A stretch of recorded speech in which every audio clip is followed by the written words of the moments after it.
Friends, இந்த வண்டி பார்த்தீங்கன்னா மாருதி ஓம்னி MPFI என்ஜின். இந்த வண்டியில் கம்ப்ளைண்ட்டு பார்த்தீங்கன்னா தெர்மோஸ்டாட் வர ஃப்ளான்ஜ் வந்து நமக்கு லீக்கேஜு. அந்த ஃப்ளான்ஜை தான் நம்ம சேஞ்ச் பண்ண போகிறோம்.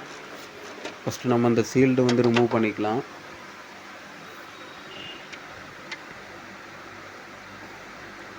இப்போ சீல்டை வந்து நான் ரிமூவ் பண்ணிட்டேன். இதில் பார்த்தீங்கன்னா ரேடியேட்டரோட டாப் ஹோஸ் வந்து மாட்டுற ஃப்ளான்ஜ் தான் லீக்கேஜு. இப்போ அந்த ஃப்ளான்ஜ் வந்து நம்ம சேஞ்ச் பண்ண போகிறோம். அதுக்கு இப்போ இந்த ஹோஸை வந்து ரிமூவ் பண்ணிடலாம்.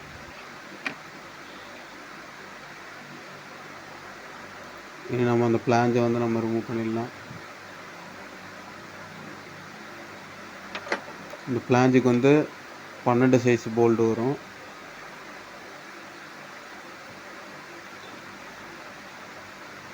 பார்த்தீங்கன்னா அந்த போல்டு நான் ரிமூவ் பண்ணிட்டேன்.